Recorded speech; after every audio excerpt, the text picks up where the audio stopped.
오늘 본문의 말씀은 솔로몬이 기록한 말씀이죠. 우리가 솔로몬에 대해서 여러 가지에 대해서 그 솔로몬이 어떤 사람인가를 우리가 잘 알고 있는데 전도서는 솔로몬이 성경을 세 권을 썼죠.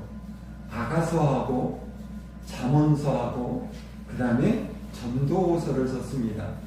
이 아가서는 굉장히 청년 때, 그러니까 젊을 때 사랑하고, 그러니까 아가서에 보면 연애 편지 시기잖아요. 그래서 술람비 여인을 사랑하는 그 마음으로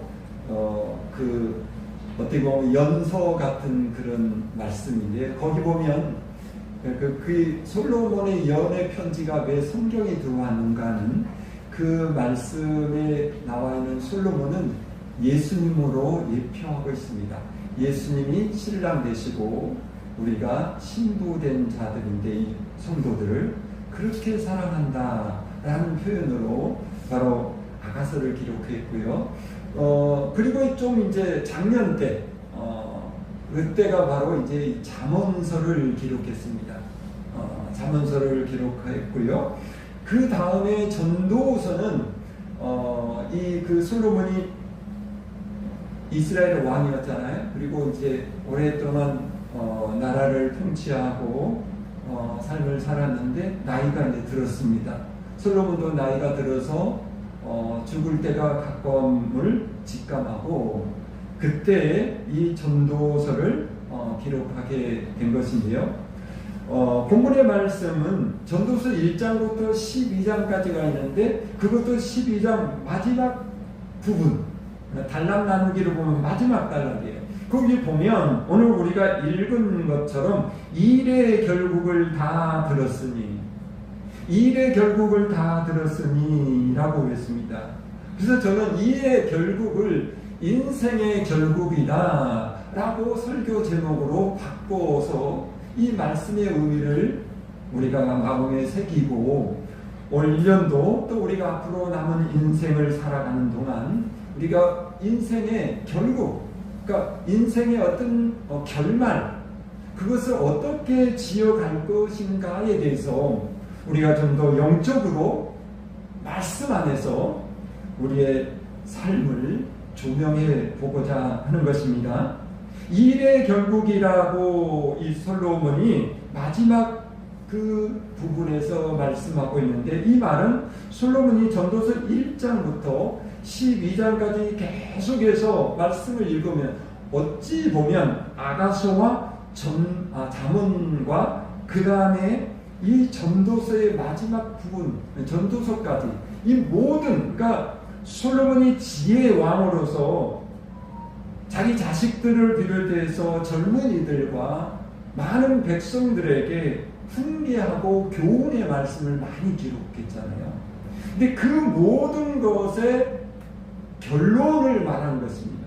그러니까 일의 결국이라 말하는 것은 더 가깝게는 전도서 전체의 그 말씀을 여기 그랬죠. 일의 결국을 다 들었으니 내가 너희들에게 하나님께서 주신 지혜로 교훈한, 그리고 내 삶을 살면서 체득하고 경험한 이 모든 것들을 이 말씀에 다 기록해서 너희들에게 선포했다. 이 전도서라는 말은 전도라는 뜻이죠. 우리가 전도하겠네 오늘도 찬양했잖아요.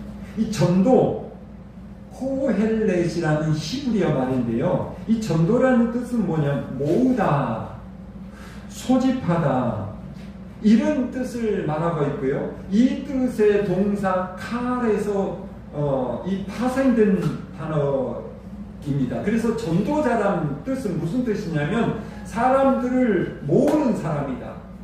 시장이나 잠언에도 보면 시장 어귀에서 광장에서 길거리에서 사람들을 부른다, 지혜가 그랬다고 그랬잖아요. 그러니까 이 모든 것은 뭐냐면 전도자는 이 사람들이 많은 데 가서 사람들을 불러 모아서 하나님의 그 지혜의 말씀을, 하나님의 복음의 말씀을 증거하는 자, 선포하는 자라는 것이죠.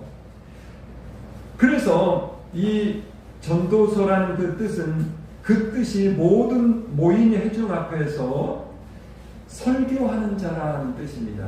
그러니까 오늘 이 말씀 그 원문대로 보면 이 솔로몬이 왕으로서 백성들에게 명령하고 지시하는 그런 의미의 말이 아니라 하나님의 말씀을 전하고 설명하는 설교자로서 지금 같은 마치 목회자로서 하나님의 말씀을 선포한다라는 것입니다. 그래서 정확하게 말하면 전도서 전체의 말씀은 솔로몬이 많은 백성들 앞에 설교하는 설교자의 모습으로 서 있다는 것입니다. 쉽게 말해서 지금 전도서 1장부터 12장 전체까지를 보면 솔로몬이 지금같이 설교하는 목사님처럼 만 백성들과 후손들에게 설교하고 있는데 이 설교의 이제 시작이 뭐냐면 솔로몬이 자기 자신을 소개합니다. 자기 자신을 소개하는데 전도서 1장 1절의 말씀을 보면 뭐라고 말을 했냐면 다윗의 아들 예루살렘의 왕이다. 다윗의 아들은 뭐 굉장히 많이 있었죠. 그 중에 예루살렘 왕이다라는 것은 바로 다윗 아들 중에서도 다윗 왕을 이어받은 왕으로서 자기 자신을 소개하고 있습니다. 나는 다윗의 아들이고 그리고 나는 이스라엘의 왕이다. 그럼 내가 당신들에게 이러한 하나님의 지혜와 교훈의 말씀을 지금 선포하려고 한다 라고 말하면서 우리가 전도서라든가 이런 말씀을 보면 그 잠언서의 말씀도 보고 그러면 또 열왕기상이나 이런 말씀도 보면 이 하나님께 솔로몬이 일천번제를 드리잖아요. 일천번제를 드리고 지혜를 얻게 돼서 지혜의 왕이 되었습니다. 그리고 이 솔로몬요, 아버지 다윗 왕이 어떤 국토를 확장시켰고 국토를 나라를 완전히 그 변방이잖아요. 어떤 그런 이것들을 아주 튼튼하게 만들었어요. 감히 그 주변 블레셋, 에돔 주변에 많은 나라들이 있었는데 이스라엘 나라를 침략할 마음 꿈도 꾸지 못했을 정도로 이스라엘 그렇게 강력한 이스라엘 나라가 되었어요. 그리고 그때 당시 하나님의 이 성전이 온전하게 지어지지 못했을 때 다윗 왕이 하나님께 성전을 지으려고 그 물품을 다 불러 모아서 이제 하나님께서 오케이 사인만 딱 내리면 하나님 성전을 지을 수 있었는데 하나님이 거부했잖아요. 너는 전쟁을 통해서 피를 많이 흘린 사람이기 때문에 네 아들에게 하나님의 성전을 짓도록 나의 집을 짓도록 하겠다. 그래서 솔로몬은 자기 힘도 안 들였어요. 그래서 백성들에게 지금 같으면 성도들에게 우리가 성전 건축 헌금을 드립시다. 뭘 어떻게 바칩시다. 이런 거 할 필요도 없었어요. 그냥 하나님께서 오케이 하시니까 그 아버지 때 준비된 것으로 하나님의 성전을 멋있게 지어서 다윗의 성전이 아니라 솔로몬의 성전이다 이름을 붙였잖아요. 그리고 하나님께서 얼마나 많은 지혜를 주셨습니까? 그리고 이 솔로몬이 얼마나 호화롭고 얼마나 정말로 복된 그런 삶을 누렸을까? 인간의 모습에서는 지혜와 쾌락과 부와 이 노동과 이 모든 것을 다 누려본 나로서 인생의 결말이 뭐냐?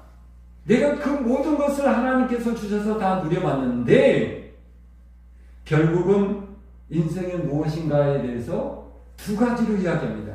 우리가 살아가면서 우리가 굉장히 중요하게 생각할 것이 우리 인생의 결론을 온전하게 맺기 위해서는 크게 두 가지가 필요하다. 하나는 명심해라. 해 아래서 모든 것이 헛된 것이다. 그래서 전도서 1장 1절부터 2절부터 쭉 보면 이제 이런 말씀이 1장 2절에 한번 말씀 읽어볼까요? 시작. 전도자가 이르되 헛되고 헛되며 헛되고 헛되니 모든 것이 헛되도다. 이 한 절의 짧은 구절에 헛되다는 말이 5번이나 나오는데 이 헛되다는 말의 원문의 의미는 입김, 수증기, 안개 이런 뜻을 말합니다. 여러분 아침에 우리가 주면 이렇게 불면 입김이 나오잖아요. 근데 그 입김이 막 이렇게 모아져서 오랫동안 우리 앞에 보여줍니까? 하고 나면 금방 사라져버린 거예요. 다윗은 뭐라고 말하느냐? 우리 인생의 이 땅에서 삶의 의미가 그와 같으다. 어떻게 보면 참 너무 비참한 표현이죠. 우리 인생이 그렇다는 거예요. 근데 사실은 솔로몬만 그런 것도 아니죠. 모세도 그랬어요. 우리 인생이 강건해도 80이라도 날아가 버린 거다. 아침에 안개와 같다. 야고보도 그랬고. 우리의 인생이 우리가 이 땅에 살아가면서 100년, 120년의 삶을 살다 보니까 그것으로 정해져 산다고 하니까 1년 1년 하루하루의 그 삶이 긴 것처럼 보이지만 영원한 삶에 비하면 천년 만년 그걸 셀 수 없는 무한한 영생의 삶을 누리는 것에 비하면 정말 훅 불면 입김이 잠깐 보이다가 없어지는 것처럼 이 땅의 인생의 삶이 그렇게 짧다. 그렇기 때문에 인생의 삶의 가치가 헛되다. 이렇게 이야기를 하고 있습니다. 더욱이 솔로몬은요, 이 헛된 것에 대해서 여러 가지 경험을 이제 이야기하거든요. 먼저는 모든 사람은 다 이 쾌락과 향락, 사람들 마음속에는 다 그런 것들이 들어있어요. 이 쾌락이라는 단어가 워낙에 부정적으로 사용되다 보니까, 예를 들어서 무슨 쾌락을 위해서 술을 마시고 흥청망청하고 쾌락을 위해서 뭐 못된 부정적인 남녀 관계를 누리고, 아니면 더 심지어서 무슨 마약 같은 거를 들이마시고, 이럴 때 이 쾌락이라는 단어를 거기다 쓰다 보니까 이 쾌락이라는 단어가 굉장히 부정적인 단어로 쓰여지지만, 사실은 쾌락이라는 것은 하나님이 우리에게 느낄 수 있는 감정의 최고의 귀한 부분입니다. 우리는 쾌락을 누리도록 하나님이 만들어 주셨어요. 그래서 항상 기뻐하라. 바울이 그렇게 말했잖아요. 이 기뻐한다는 거, 즐겁고 기쁨을 누리고 환희를 느끼는 거, 이것을 다른 말로 쾌락으로 해요. 우리 마음속, 우리 사람들의 그 마음속에는 그런 것을 찾고자 하는 거예요. 그렇기 때문에 돈을 들여서 여행도 가고, 돈을 들여서 좋은 옷도 사 입고, 옷이라면 그렇잖아요. 무슨 옛날에는 추워서 내 몸 가르기 위해서 입었을 땐 적도 있지만 지금 누가 그렇습니까? 근데 왜 좋은 옷을 사 입어요? 그 입고 나면 그 기쁨이 있거든요. 그걸 다른 말로는 쾌락이라고 말할 수 있어요. 사람들의 마음속에는 다 그런 거 있어요. 솔로몬도 그랬다는 것입니다. 그런데 솔로몬은 아까도 말했던 것처럼 자기가 모든 것을 누릴 수 있는 환경이다 보니 이 솔로몬이 쾌락을 누리기 위해서 수없이 많은 것을 시도합니다. 요즘 뭐 금 하는데요. 역사상 이 금을 가장 많이 누렸고 금을 가장 좋아했던 사람이 누구냐면 솔로몬입니다. 이 솔로몬은요, 자기가 쓰는 모든 것, 뭐 해외 토픽처럼 어느 나라에 보면 뭐 병기를 황금으로 만들어갖고 뭐 뉴스 한번 나오고 뭐 그런데 이 정도는 아니에요. 이 정도도 아니에요. 그런 솔로몬은 모든 것이 다 금으로 만들었어요. 숟가락, 젓가락, 포크, 라이프, 자기가 누리는 모든 의자도 다 한 금으로 만들었습니다. 심지어는 어느 정도 금을 좋아했냐면요, 그 왕이기 때문에 호위병들이 있잖아요. 호위병들이 칼과 창을 들고, 그때는 무기가 최고 그거였습니다. 그걸 들고 항상 왕을 호위하고 다녔어요. 그때 그 호위병들이 들었던 칼과 창이 뭘 만들었냐? 순금으로 만들어놨어요. 순금으로. 어마어마한 거죠. 그렇게 정말 온 자기가 눈에 보이는 모든 것을 금으로 다 두를 정도였습니다. 좋은 음식은 이스라엘 그 땅을 뒤지고 뒤져서 가장 좋은 음식을 찾아서 다 먹고, 값비싼 옷감으로 명품을 휘두르고, 솔로몬의 쾌락의 극치가 뭔지 아십니까? 쾌락의 극치는 그 아가서에 보면요, 솔로몬 자신이 스스로 고백하는 말이 있습니다. 왕비가 60이고 후궁이 80이었어요. 왕비를 60명이나 뒀어요. 예쁜 여자들, 어떤 자기가 눈에 드는 여자들 다 왕비로 삼아. 왕비는 원래는 한 명이어야 되거든요. 어느 역대의 그 왕들 중에서 왕비를 그렇게 많이 두지 않았어요. 근데 왕비를 60명을 두고, 그리고 후궁을 80명을 두고, 그리고 다른 성경에서 보면 시녀들을 합쳐서 1000명의 여인들을 거느렸을 정도입니다. 그런데 결론은 이 모든 쾌락도 헛되니 아무 유익이 없더라, 이런 것입니다.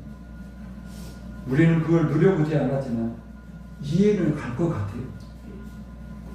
뭘 가지고 우리가 테스트 해볼 수 있냐면요, 물론 돈이나 값비싼 금 그런 거 그런 거다.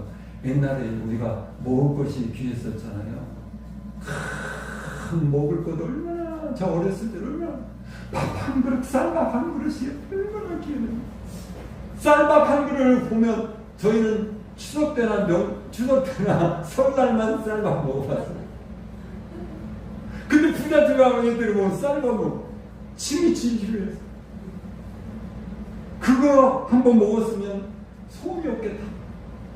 근데 요즘 쌀밥, 누가 그 쌀밥 보고 침 흘리고 있어요. 무슨 말이에요?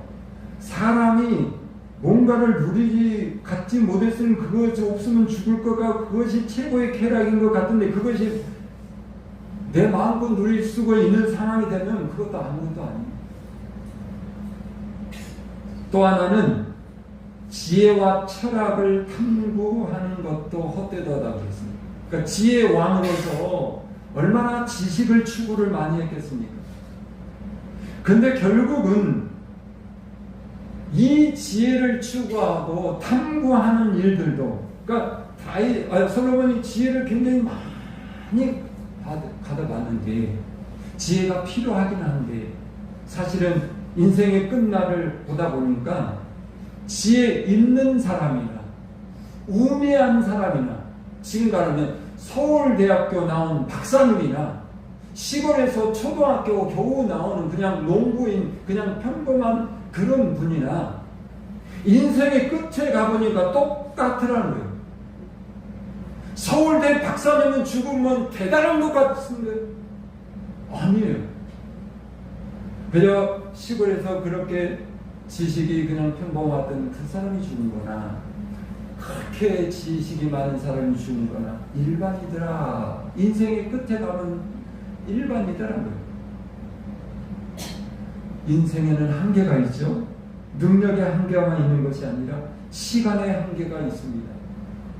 사람의 수명의 한계가 있다는 거죠. 100년, 대단한 분들이 요즘도 100년 어떤 삶을 살죠. 보통은 사람은 기대 수명치가 80 좀 넘습니다. 여자분들은. 남자들은 80도 안 돼요. 우리 주변에 그런 분들 많잖아요. 굉장히 좋은 환경에서 열심히 부럽고 없이 얼마나 보약들도 많이 마시고 먹고 막 그렇겠습니다. 그런 사람들도 70 안 돼서 세상을 떠나시는 분도 있고. 그러니까 무슨 말이냐면 우리가 이 땅에 살아가는 이 땅의 삶은 우리가 대단한 것처럼 보이지만 그 인생의 끝에 와서 보니 헛되더라는 것이죠. 그래서 솔로몬이 먼저 우리에게 이야기하는 것은 인생의 헛되다는 것, 뭐 대단한 것이 있는 것처럼 그렇게 죽을 등 살 등 그것만 매진해서 살 이유가 없다라는 것입니다. 그러면서 결론이 이거예요. 오늘 12절, 13절 말씀을 여러분 성경에 다시 한번 볼까요? 일의 결국은 다 들었으니 하나님을 경외하고 그의 명령을 지킬 것입니다. 이것이 사람의 공부이다. 무슨 말이에요? 결론은 그런 거예요.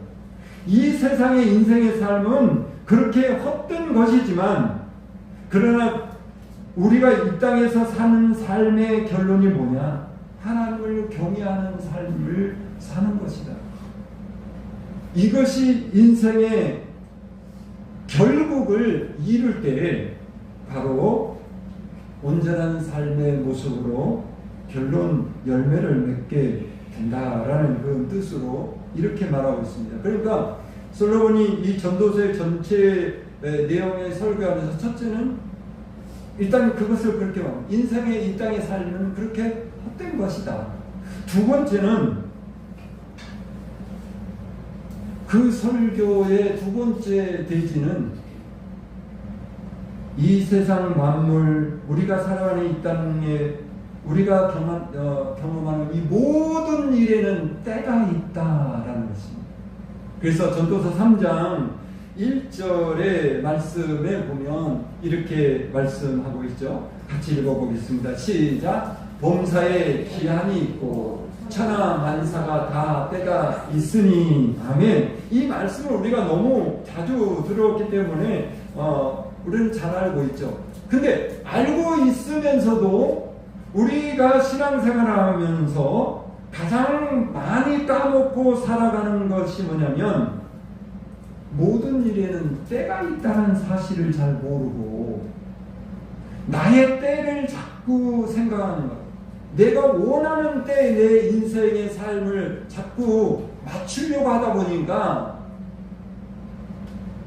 내 마음대로 안 된 것 같고 내 삶 속에 어려운 일이 있는 것 같고 나는 왜 이러나 나의 삶을 한탄해 볼 때가 있다는 거죠. 전도서 3장에서 보면 이제 솔로몬이 계속해서 말하잖아요. 날 때가 있고 죽을 때가 있고 심을 때가 있고 심은 것을 뽑을 때가 있고 죽을 때가 있고 치료할 때가 있고 헐 때가 있고 세울 때가 있고 이 세상은 영원히 세워지지 않는다는 거죠. 우리 인생을 살다 보면 때로는 다시 허물어야 될 때가 있는 거예요.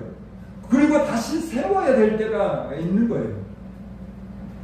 우리 삶이 모르고 그렇습니다. 여러분 사람들도 여러분 가정에서 가끔 그러잖아요. 그전에 이제 좋다고 다 맞춰서 살림 도구도 딱 해놨는데 어느 때가 보면 이게 이제 낡아서 모든 거 그거 다 다시 헐어야 돼. 다시 그거를 그래서 집들도 리모델링 하고 막 그렇지 않습니까?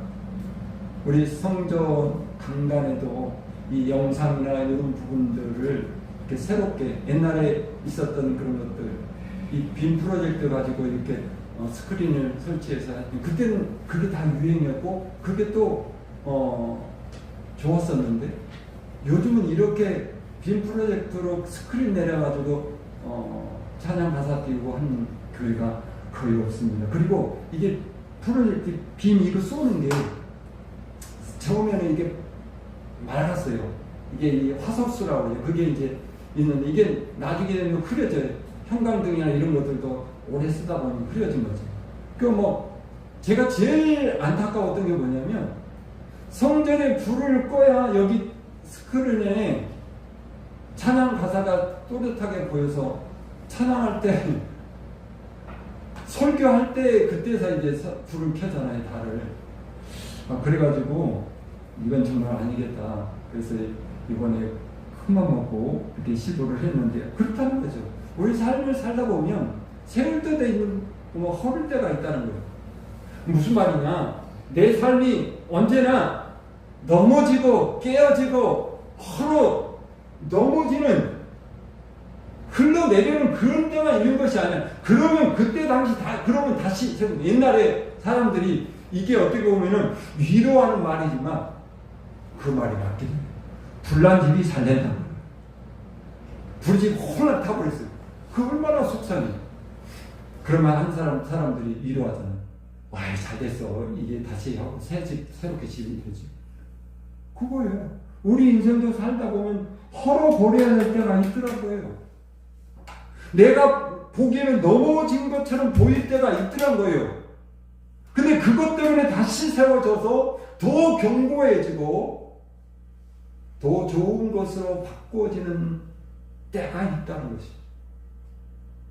그래서 시편 3편 1절의 말씀을 한번 볼까요?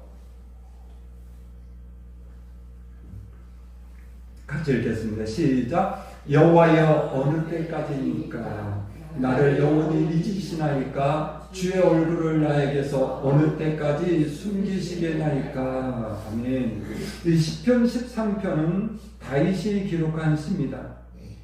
다윗이 너무너무 고통스러운 때가 계속 되어지고 있을 때 오늘날 하나님 앞에 하소연하고 한탄하며 탄식하는 마음으로 하나님 앞에 팍 떼쓰는 거예요. 하나님, 도대체 어느 때까지 내가 참아야 됩니까? 내가 어느 때까지 이 고난의 때를 지나가야 되겠습니까? 그것 좀 알려주시옵소서. 그렇게 답답해서 하나님 앞에 계속해서 묻고 탄식하는 그런 기도 내용인데요. 어떻게 보면 다윗만 그럴까요? 아마 저와 여러분들도 그렇다는 것입니다.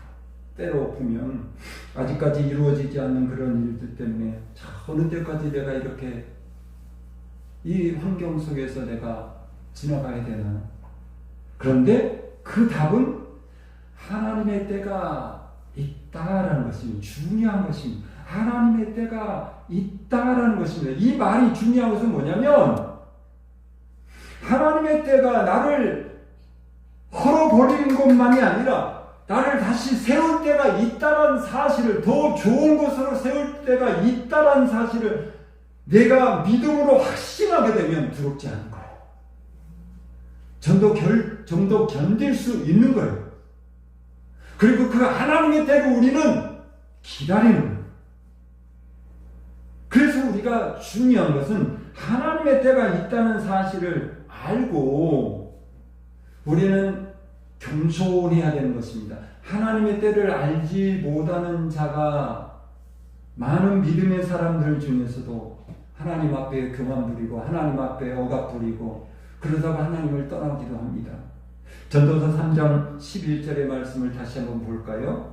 읽어보겠습니다. 시작. 하나님이 모든 것을 지으시되 때를 따라 아름답게 하셨고 또 사람들에게는 영혼을 사모하는 마음을 주셨느니라. 그러나 하나님이 하시는 일의 시정을 사람으로 측량할 수 없게 하셨도다. 근데 중요한 것은 이 말씀에 보니까 하나님께서 좋은 때를 우리에게 아름답게 하시고 주시는데 그 때는 비밀이라는 거예요. 비밀은 하나님이 하시는, 여기 말씀은 하나님이 하시는 일의 시정을 사람으로 측량할 수 없다는 거예요. 그것을 이때다 저때라고 결론해서 말할 수 없다는 것입니다. 그러므로 하나님께서 나를 위해서 좋은 때를 짓고 계신다는 사실을 믿고 겸손하게 하나님의 때를 기다리는 믿음이 필요하다는 것입니다. 그리고 정말 중요한 것은 그 때를 기다릴 때 소망 가운데 기다려야 된다는 거예요. 기다림의 자세는 세 가지가 있는데요. 체험적인, 내가 뭐 그렇게 되겠어? 그러면서 마음속에는 기다리고 있는 거예요. 그런 기다림이 있는가 하면 절망적인 기다림이 있는가, 정말로 벼랑 끝에 있지만 뭔가 되지 않을까? 라고 하는, 마치 맞지도 않는 로또 한 장 사놓고 그것이 될까? 하는, 어떻게 보면 그는 희망이 아니라 어떻게 보면 절망적인 기다림이라고 볼 수 있어요. 그러나 세 번째 가장 바람직한 이 기다림은 소망적인 기다림이라는 것입니다. 소망. 하나님께서 말씀하셨기 때문에 우리가 그 소망을 가져야 된다. 그리고 하나님께서 좋은 때를 지금 짓고 이루실 것이다라는 그런 소망 중에 우리가 기다려야 된다. 전도서 5장 19절의 말씀을 다시 한번 읽어보겠습니다. 시작. 또한 어떤 사람에게든지 하나님이 재물과 부요를 그에게 주사 능히 누리게 하시며 제 몫을 받아 수고함으로 즐거워하게 하시는 것은 하나님의 선물이라. 아멘. 이 말씀을 잘 보면요, 굉장히 중요한 단어가 나와 있습니다. 하나님의 재물과 부요를 그에게 주신다. 믿음의 사람에게 주신다는 거예요. 그런데 그 자기들의 몫을 받아내는 데 있어서는 그 다음 단어가 뭐예요? 수고함으로. 수고함으로. 이게 믿음의 수고를 말합니다. 우리가 소망 중에 믿음의 수고를, 절망하지 않고 체념하지 않고 나는 안 될 거야 라고 그런 체념적인 그런 그 기다림이 아니라 즐거워, 그러니까 수고함으로. 수고하면 뭐예요? 기도의 수고와 믿음의 수고와 말씀을 붙들고 누가 뭐라 해도 믿음으로 꺾이지 않는 그 믿음 지키는 거 쉽지 않잖아요. 수고해야 돼요. 믿음이 저절로 생기는 거 아니잖아요. 우리 안에 믿음이 저절로 넓어지고 커지고 깊어지는 거 아니잖아요. 믿음의 행위의 수고의 행위가 필요하다는 것이. 그런 마음으로 우리가 이 하나님의 그 때를 기다릴 때 하나님께서는 우리에게 좋은 때를 만들고 그 때를 우리에게 이루시기 위해서 하나님은 지금도 일하고 계신다는 사실을 가지고 소망 중에 그 때를 기다리는 저와 여러분이 될 수 있기를 주님의 이름으로 축원합니다. 기도하겠습니다. 만복의 근원 되신 하나님께서 오늘도 저희들에게 귀한 말씀을 주셨습니다. 우리의 인생의 결국은 바로 하나님의 이 세상을 우리가 살아가는 동안 이 세상에는 우리 짧은 그 인생의 삶 속에 헛된 것이고 또 그러나 그 가운데서도 하나님께서 우리에게 때를 정하셔서 이루시고 또 그것을 허락해 주신다는 사실을 깨달았습니다.